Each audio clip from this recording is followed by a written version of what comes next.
Bonjour. Donc tout à l'heure, quand j'avais dit que les anciens textes ont prouvé leurs limites, je crois à l'écoute de certains intervenants, nous avons touché du doigt qu'il y a de la fawda.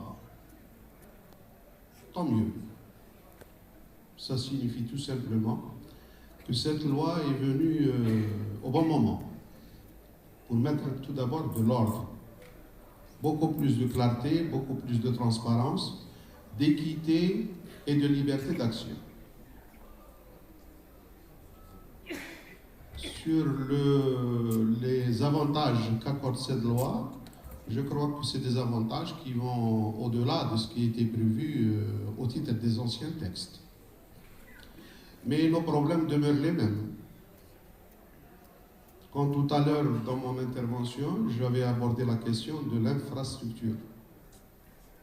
Normalement, dans les situations les plus favorables, on accorde une concession ou un titre ou une autorisation d'investissement qui, une fois le site, présente toutes les conditions. Et l'investisseur s'amène juste pour installer son unité, les branchements Kainin, tous les réseaux Kainin, la voie est déterminée, la viabilisation générale est faite, et les gens s'amènent pour ramener leur usine. Ça, c'est le cas qui devait se passer. En ce qui nous concerne, on s'est projeté dans le temps en se fixant, je dirais, beaucoup plus de l'ambition. Et on s'est dit, pourquoi pas nous aussi, on a des zones industrielles. Donc on s'est fait l'objectif de la zone industrielle de Souama et Tiziranif. Et pour répondre à la PME, PMI, il faut des zones d'activité. Il y a eu la création de 18 zones d'activité. Mais depuis, combien de zones ont été viabilisées, qu'elles soient industrielles ou d'activité? Aucune. C'est pour ça que tout à l'heure, moi j'ai préféré mettre l'accent tout d'abord sur cette loi qui renferme bien sûr beaucoup d'avantages. Et elle a la qualité et la particularité d'être pérenne. Tout à l'heure, en parlant de l'investissement, on a abordé la question liée à la confiance. Et cette confiance, elle ne peut s'installer que s'il y a ce côté de pérennité du texte. Elle consacre cette pérennité. Elle consacre aussi cette liberté d'accéder, cette transparence dans la prise en charge. Comment vous expliquer, s'il vous plaît, que par une décision aussi courageuse de M. le Président de la République, en ce qui concerne la levée de contraintes, l'Algérie s'est retrouvée avec 900 entités économiques. Et Tizi Ouzou, je crois qu'on avait 15 et 6. Donc on est aux alentours de 21 à peu près, avec 891 postes de travail. Ça ne vous semble pas que c'est bizarre? Donc, s'il y avait ce genre de blocage qui n'avait d'explication que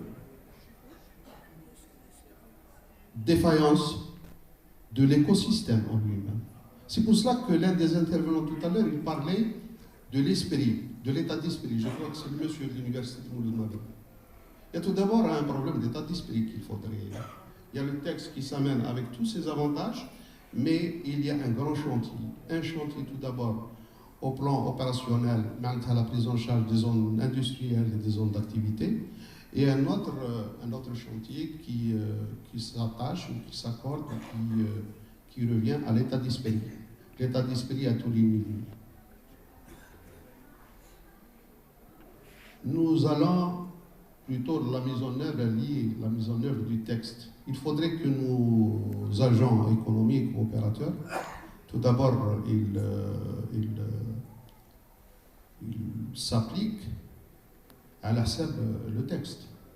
Tout ce phasage est dicté par le texte, à partir du guichet unique et tout le reste, ceci d'une part.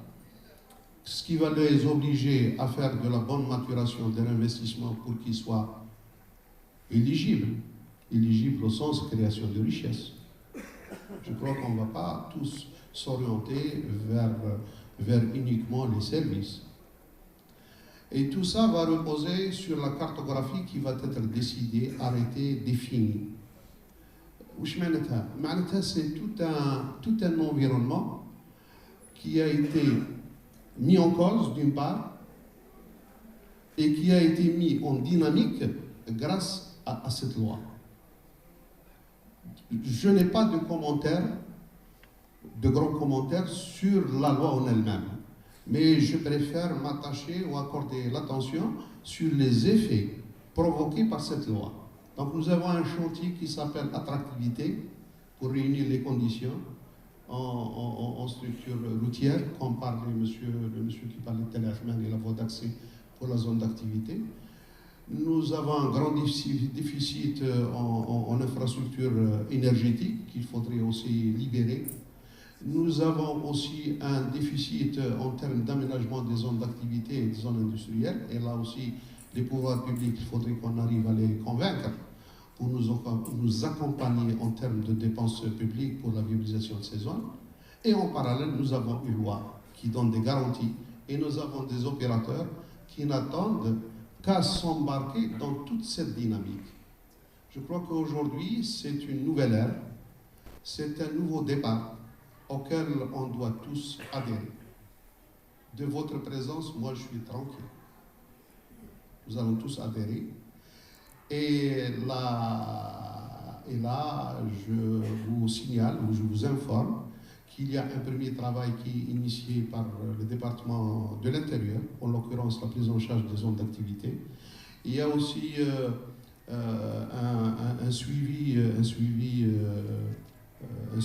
pour débloquer dans une première phase la zone industrielle de Tizi-Ouzou de l'Almiza.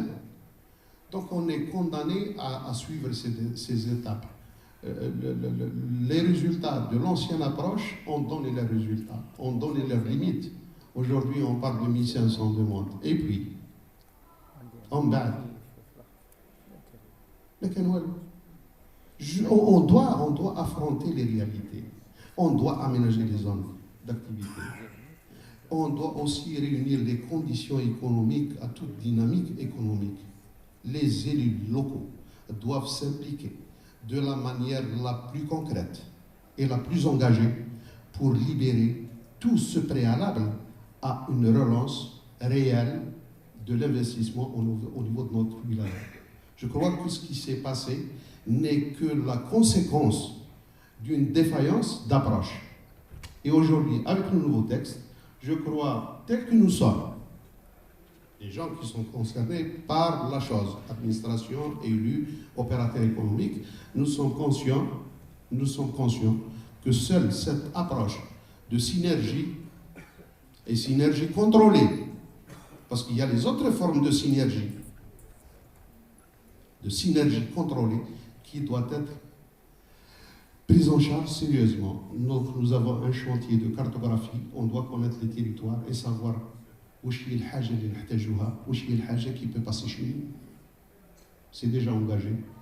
Nous avons une actualisation du plan d'aménagement de territoire qui est déjà engagé. Maintenant, comment équilibrer nos territoires? La question du monsieur qui intervient, et il parle de certains communes qui ne sont pas prises en charge.